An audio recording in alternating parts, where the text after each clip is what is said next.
यहाँ आपको रामानंद सागर के टीवी सीरियल रामायण में इस्तेमाल किए गए पुष्पक विमान और कैसे जटायु को उड़ाया जाता था उसकी कहानी बता रहे हैं। रामानंद सागर ने इस सीरियल को बनाने में जो ट्रिक इस्तेमाल की वह वाकई हैरान कर देता है। रामायण में रामानंद सागर कैसे उड़ाते थे जटायु, कैसे बनाया गया था पुष्पक विमान? मजेदार और जुगाड़ू है कहानी। रामानंद सागर ने रामायण के जरिए 80 के दशक में जो करिश्मा किया था वह इतिहास में कभी कोई नहीं कर पाएगा। जिस समय वीएफएक्स या सीजीआई की तकनीक तक इतनी पहुंच नहीं थी, तब रामानंद सागर ने जुगाड़ से भारतीय टीवी के इतिहास का सबसे सफल सीरियल बनाया, जिसके नाम वर्ल्ड रिकॉर्ड भी है। युद्ध से लेकर धनुष बाण और कुंभकर्ण के वध तक हर सीन को जुगाड़ और गजब तरकीबों से इस तरह शूट किया गया, उसने हर किसी को हैरान कर दिया था। हाल ही हमने आपको बताया था कि रामानंद सागर ने रामायण में किस तरह से लंका दहन का सीन शूट किया था। यह भी बताया था कि सीरियल में रावण का महल असल में सिर्फ 4 फीट का था, पर ट्रिक फोटोग्राफी और वीडियोग्राफी से उसे बड़ा दिखाया जाता था। अब आपको बताएंगे पुष्पक विमान और जटायु को उड़ाने की तरकीब के बारे में। रामायण में लक्ष्मण का किरदार निभाने वाले सुनील लहरी ने एक बार एक वीडियो शेयर किया था, जिसमें उन्होंने पुष्पक विमान के पीछे आइडिया और जटायु के उड़ने वाले सीन के बारे में बताया था। उन्होंने बताया था कि पुष्पक विमान 10,000 साल से भारतीय संस्कृति का हिस्सा है।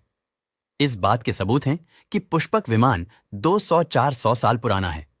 उसी के आधार पर पुष्पक विमान का मॉडल तैयार किया गया था। सुनील लहरी ने बताया था कि रामायण में जो पुष्पक विमान दिखाया गया वह पूरी तरह से कल्पनाओं पर आधारित था। किसी ने पुष्पक विमान कभी देखा नहीं था, तो पता भी नहीं था कि वैसा दिखता है। ऐसे में उसके कुछ स्केच बनवाए गए।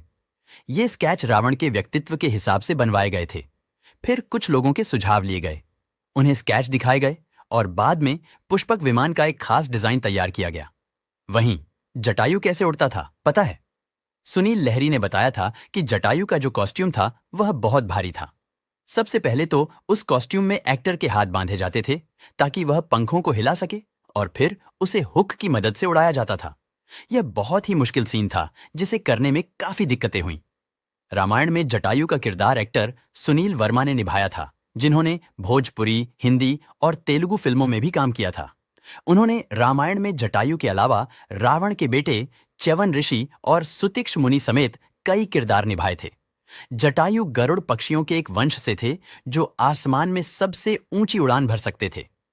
उनके भाई संपाति सीता की खोज में दक्षिणी समुद्र तट पर गए थे और रावण से लड़ते हुए उनकी मौत हो गई थी। क्या आप जानते हैं कि रामानंद सागर ने राम सेतु वाले सीन की शूटिंग कहाँ की थी और कैसे पत्थरों को तैराया था? इस सीन को चेन्नई में शूट किया गया था।